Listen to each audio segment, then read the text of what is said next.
Hello students, लगातार आप सभी लोगों को क्लास 12 की फिजिक्स सेकंड पेपर की क्लासें प्रोवाइड की जा रही हैं। और पिछली क्लास में मैंने आप लोगों को तरंग प्रकाश की तथा हाइगेंस के सिद्धांत नामक चैप्टर को पढ़ा दिया है। जितने भी न्यूमेरिकल थे वो सारे डिस्कस कर दिए गए हैं, चैप्टर को भी अच्छी तरीके से पढ़ा दिया गया है। आप प्लेलिस्ट पर जाइए, ठीक है, और प्लेलिस्ट में आपको सारी क्लासें क्रम से चैप्टर वाइज प्रोवाइड की जा रही हैं। अच्छे तरीके से आपने बोर्ड एग्जाम की तैयारी कर सकते हो।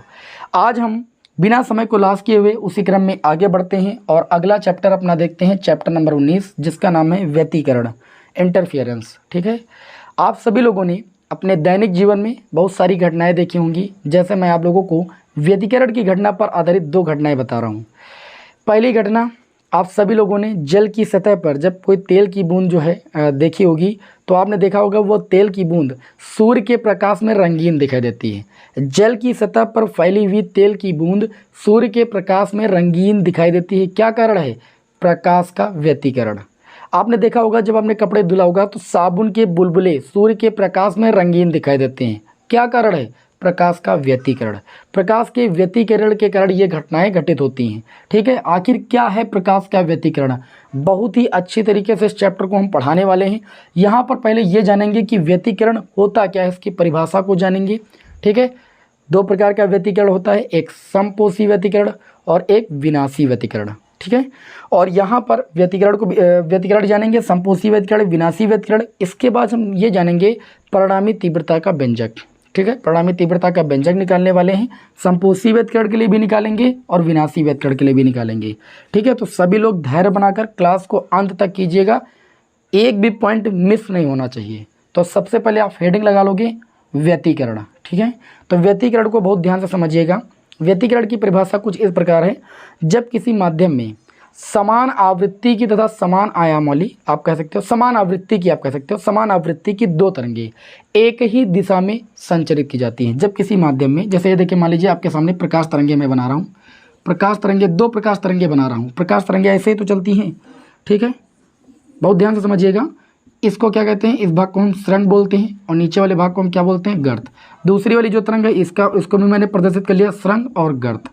तो जब एक ही आवृत्ति की कह सकते हैं, जब समान आवृत्ति की 2 सरल आवर्त प्रगामी तरंगे, है ना, या समान आवृत्ति की 2 तरंगे एक ही माध्यम में एक ही दिशा में जब संचरित की जाती हैं, तो माध्यम के अध्यारोपण के पश्चात, ठीक है, जब ये मिलती है, अध्यारोपण के मतलब मिलती हैं, अध्यारोपण के पश्चात माध्यम के कुछ बिंदुओं पर जो परिणामी तीव्रता होती है, इन दोनों की जो परिणामी तीव्रता होती है कुछ बिंदुओं पर अधिकतम पाई जाती है, देखने को मिलती है, और माध्यम के कुछ बिंदुओं पर परिणामी तीव्रता न्यूनतम होती है।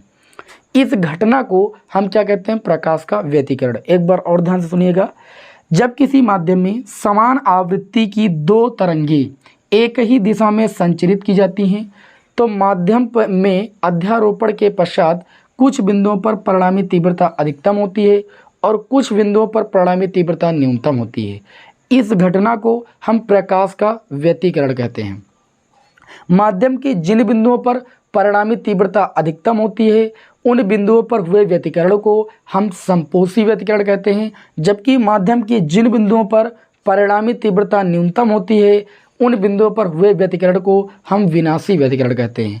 अब किन बिंदुओं पर समपोषी व्यतिकरण होता है, मतलब कब समपोषी व्यतिकरण होता है, परिणामी तीव्रता कब मैक्सिमम होती है, ये भी जान लीजिए।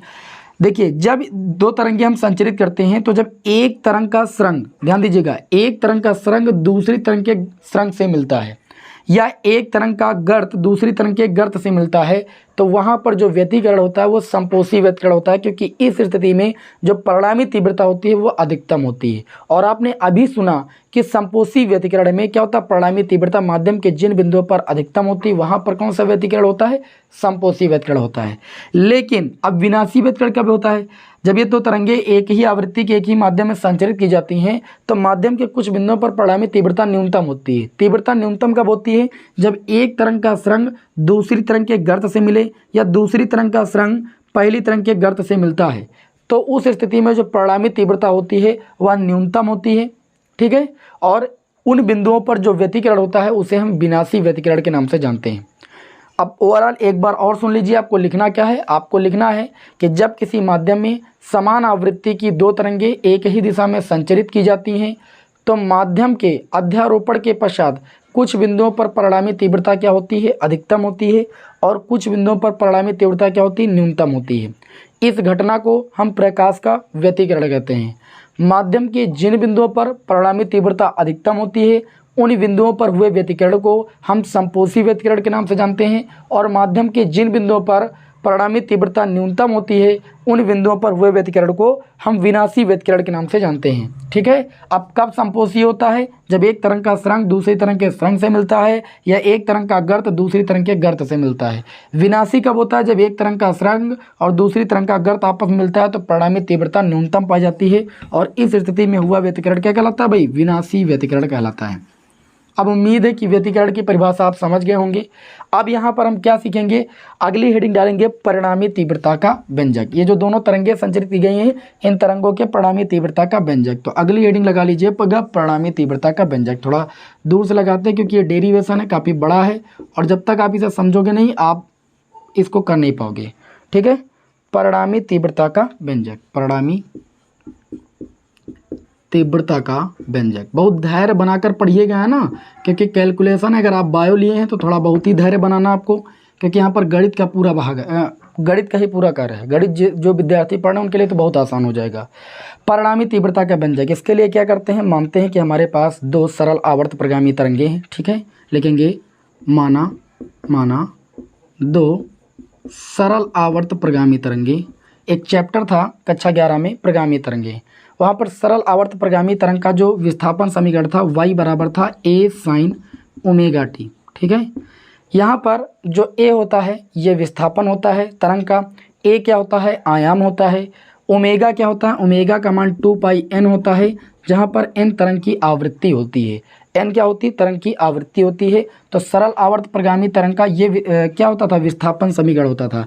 और जब किसी माध्यम में दो तरंगे एक ही दिशा में संचरित होती थी तो अध्यारोपण का सिद्धांत भी आप लोग जान लीजिए। अध्यारोपण का सिद्धांत क्या होता था कि अगर एक ही माध्यम में दो तरंगे संचरित होती थी तो जैसे मान लीजिए एक तरंग का विस्थापन आपका y1 है और दूसरी तरंग का विस्थापन y2 है, तो दोनों तरंगों का जो परिणामी विस्थापन होता था इन दोनों तरंगों के विस्थापनों के बीजगणितीय योग के बराबर होता है, जिसे हम अध्यारोपण के सिद्धांत के नाम से जानते हैं।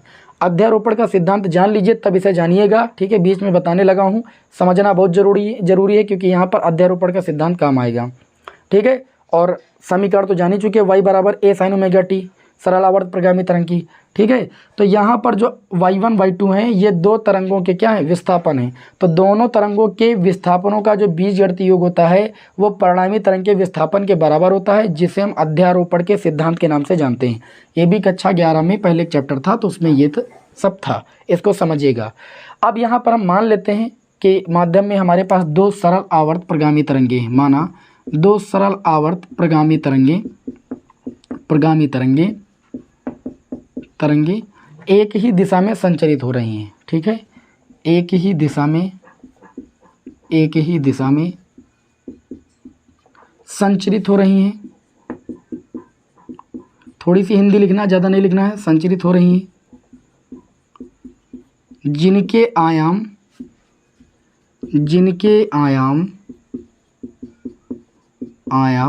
मतलब एम्पलीट्यूड, जिनके आयाम क्रमशः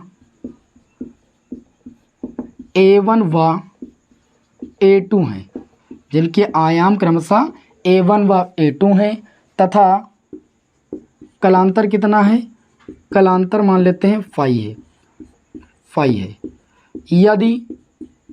यदि तरंगों के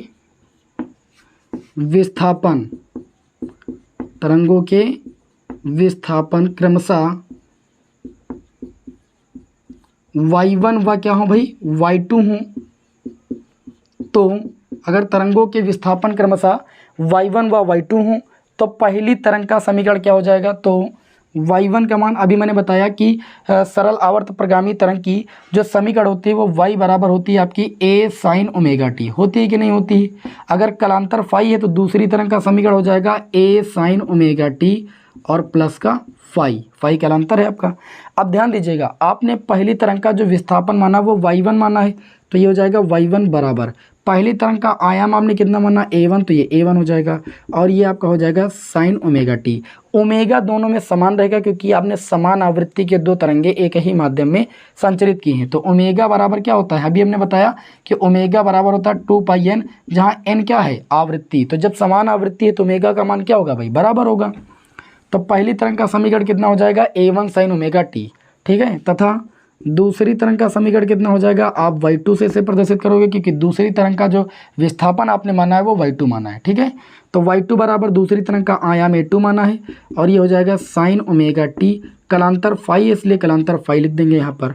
ये बात समझ गए कि नहीं समझ गए। अब ये दोनों तरंगों के क्या हो गए भाई, समीकरण हो गए, ठीक। अब आप जानते हो अध्यारोपण के सिद्धांत से, अध्यारोपण, अब ये कहीं पर माध्यम में जब मिलेंगी, ठीक है, तो अध्यारोपण के सिद्धांत से जो परिणामी तीव्रता होगी, अध्यारोपण के सिद्धांत से परिणामी तीव्रता, अध्यारोपण का सिद्धांत क्या कहता है कि दोनों तरंगों के जो विस्थापन होंगे, ठीक है, विस्थापनों का जो बीजगणित योग होगा, ठीक है, परिणामी तीव्रता नहीं परिणामी विस्थापन, क्योंकि यहाँ तीव्रता कहाँ लिख दी है, विस्थापन, दोनों का परिणामी विस्थापन, इसको y से लिख देंगे। परिणामी विस्थापन दोनों तरंगों के विस्थापनों के बीजगणित योग के बराबर होगा, जिसे अध्यारोपण का सिद्धांत कहते हैं, अभी बताया, y बराबर y1 प्लस y2। चलिए हम वैल्यू रख देते हैं। तो y बराबर y1 की वैल्यू कितनी है, आप कहोगे a1 साइन ओमेगा टी, ठीक, प्लस y2 की वैल्यू कितनी है, आप कहोगे a2 साइन ओमेगा टी और प्लस का फाई, ठीक। अब आप लोगों ने कक्षा 11 में पढ़ा है एक formula sign A plus B का, नहीं पढ़ा है तो लिख लीजिएगा। साइन ए प्लस बी का फार्मूला होता है साइन ए इंटू में cos B plus cos A into में साइन बी। सभी लोगों ने इस फार्मूले को पढ़ा होगा। तो यहाँ पर देखिए ए के स्थान पर ओमेगा टी है और बी के स्थान पर फाई है। तो यहाँ पर जब फार्मूला अप्लाई करेंगे तो ये हो जाएगा Y equal to a1 sine omega T plus a2, bracket लगा लीजिए, यहाँ पर साइन ए प्लस बी का फार्मूला अप्लाई करना है। तो ये हो जाएगा साइन ए के स्थान पर ओमेगा टी इंटू में कॉस बी, बी के स्थान पर फाई प्लस कॉस ए के स्थान पर ओमेगा टी इंटू में साइन बी, बी के स्थान पर फाई। केवल मैंने साइन ए प्लस बी का फार्मूला ओपन किया है, ठीक। अब अंदर से मल्टीप्लाई हो जाएगा, y बराबर ये हो जाएगा a1 sine omega T plus a2 का मल्टीप्लाई अंदर से कराएंगे तो ये हो जाएगा a2 sign omega T into में कॉस फाई प्लस a2 का मल्टीप्लाई अंदर से हो जाएगा, ये हो जाएगा a2 cos omega T into में कितना हो जाएगा साइन फाई। अब ध्यान दीजिएगा, इस वाले पद में और इस वाले पद में आपको एक चीज़ कॉमन मिल जाएगी साइन ओमेगा टी। तो हम क्या कर लेंगे, दोनों में कॉमन लेंगे, y बराबर कॉमन ले लेंगे हम साइन ओमेगा टी, ब्रेकेट में क्या बचेगा, यहाँ बच जाएगा a1 प्लस यहाँ कितना बच जाएगा a2 और बच जाएगा कॉस फाई, क्योंकि साइन ओमेगा टी तो मैंने कॉमन ले लिया है। यहाँ पर आपका हो जाएगा a2 कॉस ओमेगा टी और ये हो जाएगा आपका साइन फाई। इतनी बात समझ में आई कि नहीं समझ में आई। इसके बाद आपको यहाँ पर क्या करना है कि जो a1 plus a2 cos phi है लिखेंगे, माना जो a1 plus a2 cos phi है, बहुत ध्यान से समझना, इसको मानेंगे r कॉस थीटा। कितना मानेंगे, r कॉस थीटा, जहाँ r क्या है, r दोनों तरंगों का परिणामी आयाम है। जैसे पहली तरंग का आयाम आपने a1 माना था, वैसे r यहाँ पर क्या होगा, दोनों तरंगों का परिणामी आयाम। और यहाँ पर देखिए जो हमारा a2 साइन फाई बचा है तथा जो a2 साइन फाई बचा है, इसको मानेंगे हम a2 साइन फाई को हम मानेंगे r साइन थीटा, ठीक है। और इसको मानेंगे भैया, देखिए ये आपका कितना हो जाएगा, ध्यान दीजिएगा, इसको हम मानेंगे, जो माना है इसको मानेंगे समीकरण 1 और r साइन थीटा को समीकरण मानेंगे 2। इतनी बात सभी को समझ में आ गई होगी। इस सूत्र को यहाँ पर रफ कर देते हैं क्योंकि इसका कोई काम नहीं है। इस सूत्र को लिख लेना आप सभी लोग। देखिए डेरिवेशन बड़ा है, इसलिए धैर्य बनाइए और धैर्य से आप पढ़ोगे तब पूरा समझ में आएगा। इतनी बात समझ में आ गई। अब ये वैल्यू आपने जो मानी इसी समीकरण में पुट करो, तब आपको y बराबर मिलेगा, y बराबर, इसको थोड़ा लाइन ड्रा कर देते हैं मिलने ना पाए, y बराबर साइन ओमेगा टी लिख देंगे भैया, साइन ओमेगा टी, ठीक। और a1 plus a2 cos phi को आपने माना r कॉस थीटा, तो लिख देंगे गुणे में r कॉस थीटा। फिर यहाँ पर देखिए प्लस लगा है, प्लस लगा देंगे, a2 साइन फाई के स्थान पर लिख सकते हैं r sine theta, r sine theta हो गया। और n2 में क्या आपका यहाँ पर था कितना, कॉस ओमेगा टी लिख दिया। दोनों में कॉमन क्या मिलेगा, तो आप कहोगे दोनों में हमें सर जी r कॉमन मिल जाएगा। अब ये बचेगा कितना, ये बचेगा साइन ओमेगा टी इंटू में cos theta plus sine theta into में कॉस ओमेगा टी, ये मिलेगा। ये पुनः फार्मूला बन गया साइन ए प्लस बी का, जहाँ ए के स्थान पर ओमेगा टी और बी के स्थान पर थीटा। तो y बराबर आर हो जाएगा और ये हो जाएगा साइन ए प्लस बी। ए के स्थान पर ओमेगा टी, बी के स्थान पर कितना हो जाएगा थीटा। बात समझ में आई। अब जो लास्ट में आपको समीकरण मिली ये भी एक सरल आवर्त प्रगामी तरंग का समीकरण है। लिखेंगे अतः अध्यारोपण के पश्चात, जब अध्यारोपण हुआ तो अध्यारोपण के पश्चात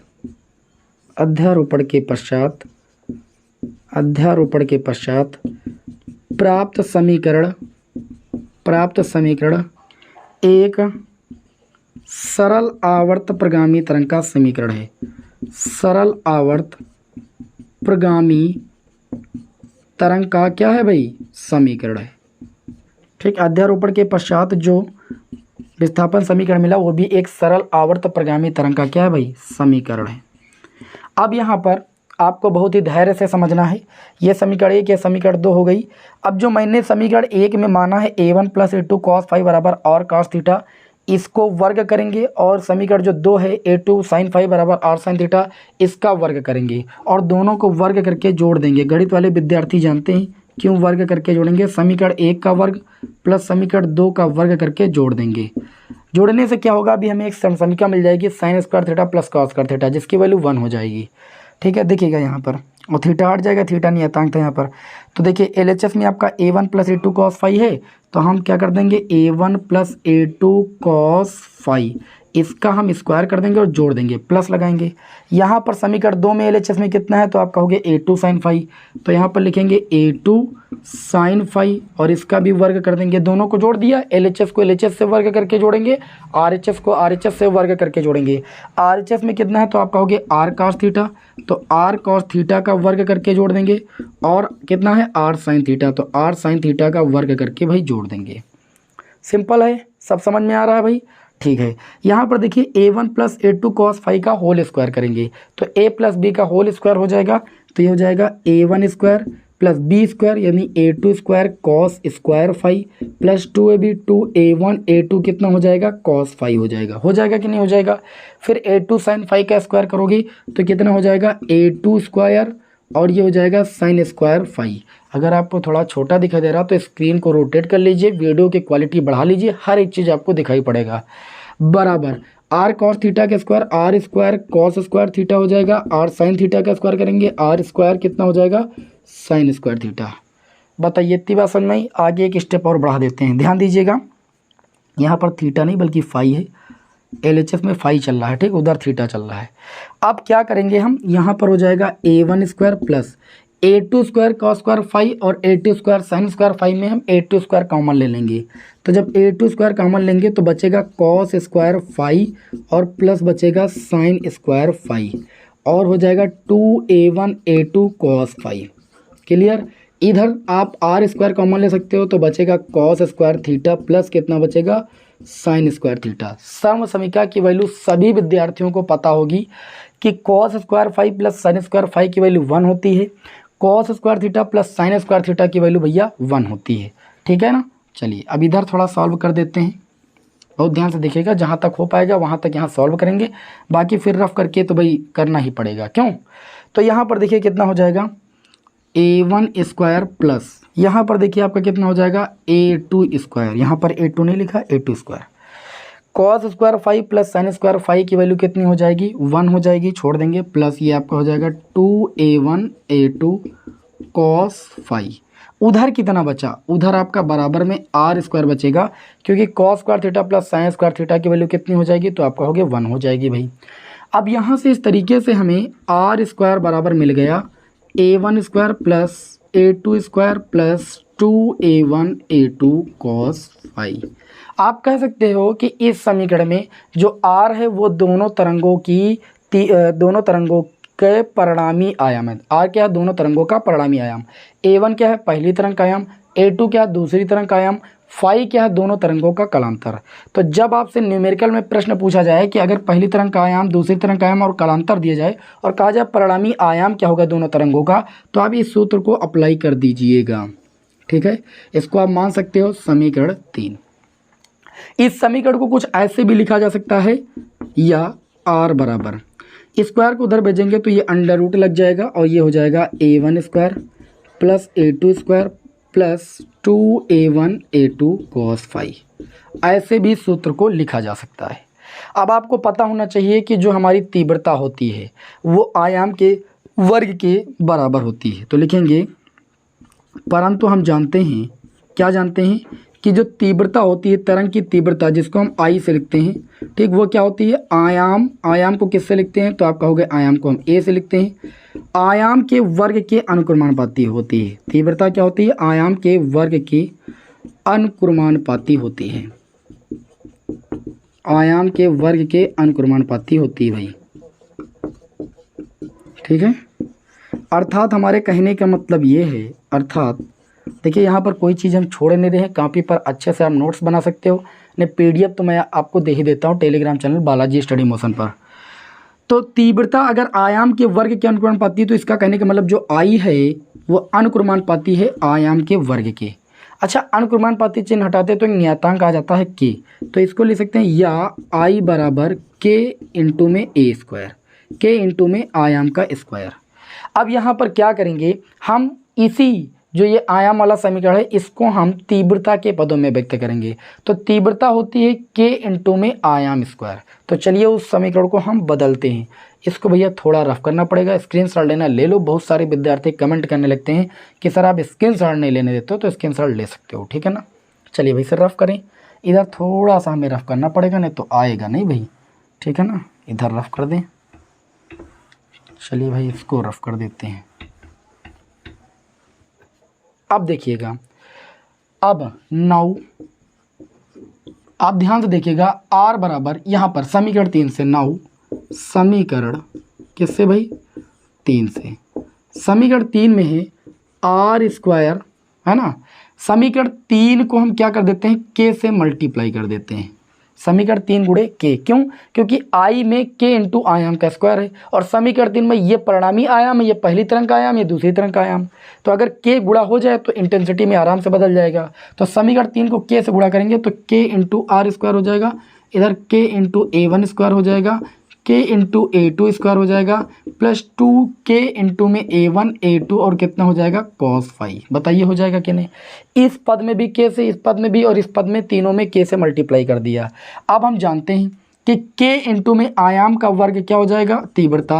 अब ये परिणामी आयाम है तो परिणामी तीव्रता निकल आएगी, ये पहली तरंग का आयाम है तो पहली तरंग की तीव्रता निकल आएगी, ये दूसरी तरंग का आयाम है तो दूसरी तरंग की तीव्रता निकल आएगी। अब बात यहाँ पर कन्फ्यूजन आ गई। देखिए इसको क्या आप कर सकते हो, इसको लिख सकते हो 2, ठीक है, इसको यहीं पर हम बदल देते। देखिए यहाँ पर के था, इस के को ऐसे लिख सकते थे, देखिए अंडर रूट के इंटू में a1, फिर अंडर रूट के इंटू में a2 और फिर कॉस फाई।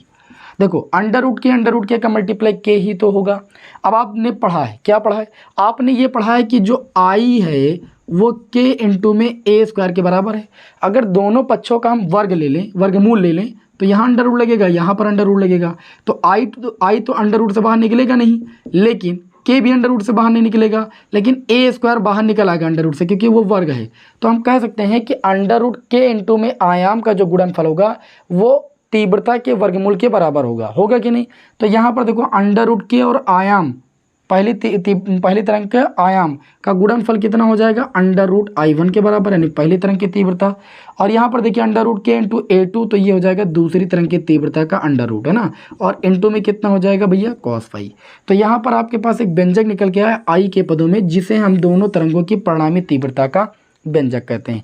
क्या लिखेंगे, यही भैया परिणामी तीव्रता का व्यंजक है, यही परिणामी तीव्रता का व्यंजक है, परिणामी तीव्रता का व्यंजक है।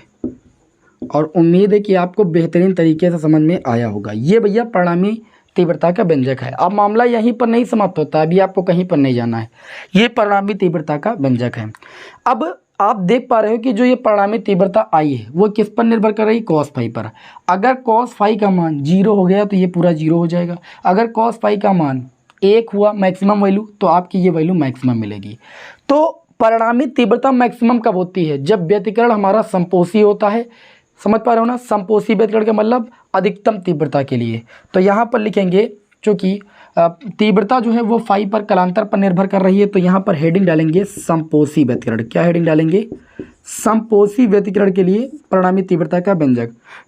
समपोषी व्यतिकरण के लिए पहली हेडिंग, दो प्रकार का व्यतिकरण होता है, समपोषी और विनाशी। तो हम पहले यहाँ पर समपोषी व्यतिकरण के लिए तीव्रता का व्यंजक निकालेंगे, फिर विनाशी व्यतिकरण के लिए, और साथ ही में यहाँ पर कलांतर भी निकाल लेंगे। ठीक है, समझते रहिए, कहीं पर जाना नहीं, बहुत बड़ी क्लास नहीं होगी अभी। ठीक, इधर रफ कर दें भाई, थोड़ा सा रफ करना पड़ेगा, नहीं काम ही नहीं चलेगा। इतना बड़ा वाइट बोर्ड होने के बावजूद भी काम नहीं चलने वाला है। हर एक बात को अच्छी तरीके से कॉपी पर नोट कर लीजिएगा, कभी आपको कोई दिक्कत नहीं होगी। चलिए भाई देखिए, समपोषी व्यतिकरण के लिए, समपोषी व्यतिकरण का मतलब होता है अधिकतम तीव्रता के लिए। लिखेंगे अधिकतम तीव्रता के लिए। अधिकतम तीव्रता जब होती है तभी तो समपोषी व्यतिकरण होता है। तो अधिकतम तीव्रता के लिए अगर मैक्सिमम तीव्रता हमें निकालना है तो आप सभी लोग जानते हो कि जो cos फाई की वैल्यू होगी वो किसके बराबर होती है? +1 के, क्योंकि cos फाई की मैक्सिमम वैल्यू 1 होती है। अब cos थीटा बराबर जब 1 होता है तो कक्षा 11 में आपने इसका व्यापक हल पढ़ा होगा। cos थीटा बराबर 1, तो थीटा बराबर आपका होता है 2m पाई, जहाँ m की वैल्यू होती है 0, 1, 2, 3। ये समीकरण का व्यापक हल होता है त्रिकोणमिति का। ठीक है, तो cos फाई बराबर अगर 1 है तो हम कह सकते हैं कि जो फाई की वैल्यू होगी, यानी फाई का जो व्यापक हल होगा वो 2m पाई होगा। कितना होगा? 2m पाई, जहाँ जो m की वैल्यू होती है वो 0, 1, 2, 3, 4 डॉट डॉट डॉट, मतलब इन वैल्यूज़ पर जो cos फाई की वैल्यू है वो 1 मिलती है। आप cos 0 रखोगे तब भी 1 मिलेगा। cos 1, देखिए 1 से गुणा करोगे m के स्थान पर 2 पाई मिलेगा, cos 2 पाई। अर्थात हम कह सकते हैं कि यहाँ पर इस स्थिति में जब m का मान 0, 1, 2, 3, 4 रखेंगे तो फाई की वैल्यू हमें कितनी मिलेगी? 0 रखेंगे तो हमें 0 डिग्री मिलेगा। जब यहाँ पर m के स्थान पर 1 रखेंगे तो 2 पाई मिलेगा, 2 रखेंगे तो 4 पाई मिलेगा, 3 रखेंगे तो 6 पाई। मतलब 2 पाई, 0 पाई, 4 पाई, 6 पाई, इन वैल्यूज़ के लिए हम कह सकते हैं, इन मान के लिए, इन कोणों के मान के लिए जो cos फाई की वैल्यू होती है वो मैक्सिमम 1 होती है। समझ पा रहे हो कि नहीं समझ पा रहे हो? तो हम कह सकते हैं कि समपोषी व्यतिकरण के लिए जो तरंग का पथांतर हो जाएगा, अभी पहले पथांतर निकाल लेते हैं। तो पथांतर का सूत्र क्या होता है? पथांतर बराबर होता है आपका लैम्डा अपान में 2 पाई और गुणे में कलांतर। तो समपोषी व्यतिकरण में कलांतर आप देख सकते हो कितना है आपका? 2m पाई। तो यहाँ पर हो जाएगा, तो पथांतर बराबर, समपोषी व्यतिकरण के लिए पथांतर हो जाएगा लैम्डा अपान में 2 पाई, और समपोषी व्यतिकरण के लिए कलांतर कितना होता है? तो 2m पाई होता है। कितना होता है भाई? 2m पाई होता है। पाई से पाई कैंसिल, 2 से 2 कैंसिल, ये आपका आ जाएगा m लैम्डा। कितना आ जाएगा? m lambda. हम कह सकते हैं कि समपोषी व्यतिकरण के लिए जो पथांतर का मान होता है वो m लैम्डा होता है। कितना होता है? m लैम्डा होता है। किसी को कोई समस्या? कोई समस्या नहीं। अब हमने पथांतर निकाला, लेकिन हमको समपोषी व्यतिकरण के लिए क्या चाहिए? तीव्रता का व्यंजक चाहिए, क्योंकि समपोषी व्यतिकरण के लिए जो तीव्रता होती है परिणामी वो क्या होती है भाई? मैक्सिमम होती है। अभी मैंने आप सभी को समझाया। तो यहाँ पर बहुत ध्यान से समझिएगा, बहुत ही ध्यान से समझिएगा। यहाँ पर लिखेंगे तथा अब यहाँ पर हम क्या करेंगे भाई? समीकरण उठाएंगे। इसको समीकरण मान सकते हैं। ये कौन सी होगी? चौथी समीकरण होगी या पांचवी होगी कहीं तक? चलिए चौथी मान लेते हैं, पांचवी होगी तो पांचवी कर लेना। ठीक है, तथा यहाँ पर हम जब क्या करेंगे? समपोषी व्यतिकरण के लिए तीव्रता निकालेंगे तो मैक्सिमम होगी, क्योंकि cos फाई की हम मैक्सिमम वैल्यू ले रहे हैं। ठीक है, तो यहाँ पर लिखेंगे, ये आपका हो जाएगा फाई बराबर किसके लिए? आप कहोगे 0 डिग्री कोण के लिए, 2 पाई डिग्री कोण के लिए, 4 पाई डिग्री कोण के लिए। इन कोणों के लिए जो इंटेंसिटी का मान होगा वो मैक्सिमम होगा। समपोषी व्यतिकरण होता है तो तीव्रता मैक्सिमम होती है, आप देख सकते हो। ये आपका हो जाएगा, समीकरण कौन से ले रहे हैं? समीकरण 4। तो समीकरण 4 से, समीकरण 4 में है I1 plus I2 plus 2 √I1 √I2, और cos फाई की मैक्सिमम वैल्यू ले रहे हैं, यानी 1 ले रहे हैं। तो इस स्थिति में जो I मैक्स की वैल्यू आ जाएगी, आप देखिए ये सूत्र बन गया, ये सूत्र बन गया। देखिए इसे आप लिख सकते हो √I1 का होल स्क्वायर, I2 को लिख सकते हो √I2 का होल स्क्वायर प्लस 2 √I1, और I2 तो आपका ऑलरेडी पहले से है। तो ये सूत्र बन गया। तो I मैक्स मैक्सिमम तीव्रता का व्यंजक आ जाएगा √I1 प्लस √I2 का होल स्क्वायर। मतलब जो मैक्सिमम तीव्रता होगी समपोषी व्यतिकरण के लिए उसका व्यंजक होगा √I1 + I2। ये तीव्रता के पदों में आ गया। जैसे मान लीजिए आपको दोनों तरंगों का आयाम दे दिया जाए और मैक्सिमम तीव्रता बोला जाए, तो अभी मैंने आपको बताया कि I जो होता है वो K × आयाम के वर्ग के बराबर होता है।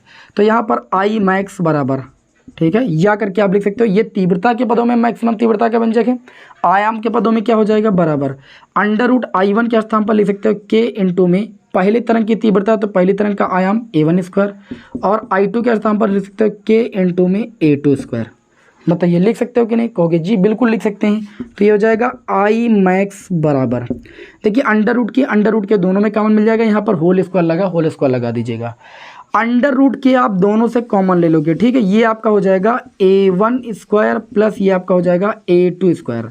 लेकिन जब A1² अंडर रूट से बाहर निकलेगा तो A1 हो जाएगा, I2² अंडर रूट से बाहर निकलेगा तो A2 हो जाएगा, ठीक। और ध्यान दीजिएगा इसका होल स्क्वायर लगा हुआ है, ठीक है। हमने क्या किया, अंडर रूट देख के तो अंडर रूट से बाहर निकल नहीं सकता है, A1² अंडर रूट से बाहर निकल सकता है तो A1 हो जाएगा, के अंडर रूट से बाहर निकल नहीं सकता तो ये अंडर रूट के, दोनों में अंडर रूट के कॉमन ले लिए, ये A1² अंडर रूट से बाहर निकला A1, A2² अंडर रूट से बाहर निकला A2 हो गया, होल स्क्वायर लगा था होल स्क्वायर लगा दिया। आगे देखिएगा भाई, आगे देखोगे तो ये हो जाएगा I मैक्स बराबर, I मैक्स का मतलब तीव्रता मैक्सिमम या अधिकतम, √K का जब स्क्वायर करेंगे तो ये K हो जाएगा और ये स्क्वायर इस पर आएगा तो ये हो जाएगा A1 + A2 का होल स्क्वायर। अर्थात मैक्सिमम तीव्रता जो होगी वो आयाम के पदों में होगी K ब्रैकेट के अंदर A1 + A2 का होल स्क्वायर। किसी को कोई समस्या? किसी को कोई समस्या नहीं। तो समपोषी व्यतिकरण के लिए हमने पथांतर का व्यंजक निकाल लिया, मैक्सिमम तीव्रता का व्यंजक निकाल लिया तीव्रता के पदों में और मैक्सिमम तीव्रता का व्यंजक निकाल लिया आयाम के पदों में। अब हेडिंग हमारी रहेगी विनाशी व्यतिकरण, क्योंकि व्यतिकरण में विनाशी व्यतिकरण भी तो होता है। चलिए भाई व्यतिकरण, अगली हेडिंग आपको डालना है विनाशी व्यतिकरण, ठीक है ना। तो आप थोड़ा सा ध्यान दीजिएगा, हम इस संपोषी के स्थान पर ही विनाशी कर देते हैं और आपको व्यंजक निकाल के दिखाते हैं। अब हेडिंग आपको दूसरे नंबर पर डालना है, ठीक है, इसको आप ड्रा कर दीजिएगा, ऊपर से कोई लेना देना नहीं। नंबर 2 विनाशी व्यतिकरण।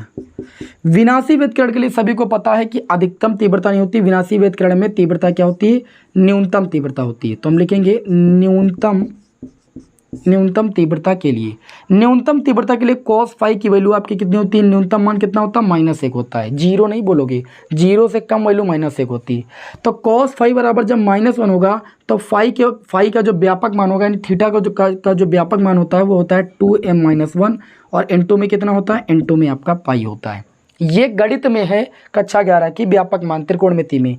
थीटा का मान व्यापक मान कब होता है, जब cos फाई बराबर -1 होता है, 2m-1 n2 में पाई, ठीक है। जो विद्यार्थी गणित पढ़े वो जानते हैं, जो नहीं पढ़े तो थोड़ा याद कर लें भाई। यहाँ पर जो m की वैल्यू होती है वो 1 2 3 से स्टार्ट होती है, जीरो नहीं ले सकते हैं, जीरो लेंगे तो 2 × 0 -1 का गुणा पाई से हो जाएगा cos -पाई की वैल्यू नहीं होती, ठीक। तो हम क्या करेंगे, यहाँ पर वैल्यू 1 2 3 4 से लेंगे। अब इस स्थिति में जो फाई की वैल्यू आएगी, ध्यान दीजिएगा, फाई की वैल्यू जब हम m के स्थान पर 1 रखेंगे तो 2 1 कम 2, 2 से 1 गया 1, 1 का गुणा पाई से हो जाएगा पाई हो जाएगा। जब m के स्थान पर 2 रखेंगे, 2 दूनी 4, 4 से गया 3, 3 का गुणा पाई से हो जाएगा 3 पाई हो जाएगा। 3 रखेंगे तो 5 पाई हो जाएगा, फिर 7 पाई। मतलब इन वैल्यूज़ के लिए जो cos फाई की वैल्यू होगी वो मिनिमम होगी -1 के बराबर होगी, ठीक है। अब पथांतर निकालेंगे तो पथांतर बराबर λ/2 पाई गुणे कलांतर, समझ पा रहे हो। यहाँ पर यही सूत्र लगाएंगे तो यहाँ पर देखिए हमारा क्या व्यंजक निकल के आएगा पथांतर का, λ/2 पाई, कलांतर कितना है तो आप कहोगे 2m-1 × में पाई है, पाई से पाई आपका कैंसिल हो जाएगा, तो कलांतर आपका कितना आ जाएगा, ध्यान दीजिएगा, इधर थोड़ा सा ऊपर लिखते हैं ना, चलो यहीं पर कर देते हैं।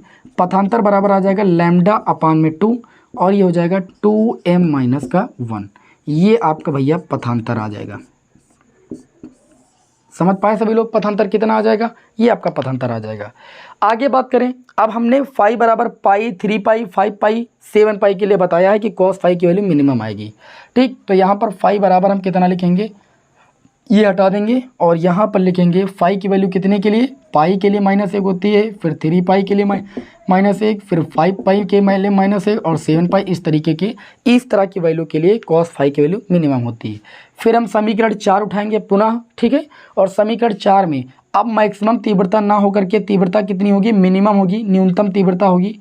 तो I min लिखेंगे, I1 + I2 + 2 √I1 I2 और cos फाई की मिनिमम वैल्यू कितनी होती है, तो आप कहोगे -1 होती है। देखिए पिछली बार cos फाई +1 था, इसलिए 1 से गुणा किया था, कोई प्रभाव नहीं पड़ा था। लेकिन cos फाई की मिनिमम वैल्यू -1 होती है, तो -1 जब रखेंगे तो ये आपका बन जाएगा यहाँ पर माइनस, ठीक, माइनस का गुणा होकर के माइनस, और यहाँ पर सूत्र बन जाएगा यहाँ पर √I1 - I2 का होल स्क्वायर। ये मैक्स ना होकर के अब तीव्रता इस स्थिति में कितनी हो जाएगी भाई, मिनिमम हो जाएगी, न्यूनतम हो जाएगी, तभी तो विनाशी व्यतिकरण होगा, ठीक है। या इसको अब देखिए ये तीव्रता के पदों में हो गया, ठीक है, और उसके बाद आई मिनिमम जो आयाम के पदों में होगी वो कितनी हो जाएगी, बस कुछ नहीं होगा, यहाँ पर प्लस की जगह क्या हो जाएगा, माइनस हो जाएगा, यहाँ पर भी माइनस हो जाएगा, और यहाँ पर भी क्या हो जाएगा, माइनस हो जाएगा। समझ में आई कुछ बात की नहीं समझ में आई? तो इस तरीके से आप ये कह सकते हो कि जब मैंने, ध्यान दीजिएगा, जब मैंने आई मैक्स का मान निकाला तो आई मैक्स का मान आयाम के पदों में कितना आया, तो आप कहोगे आयाम के तीव्रता के पदों में पहले लिख लीजिए √I1 + √I2 इसका होल स्क्वायर आया, ठीक है, आई मैक्स का मान तीव्रता के पदों में।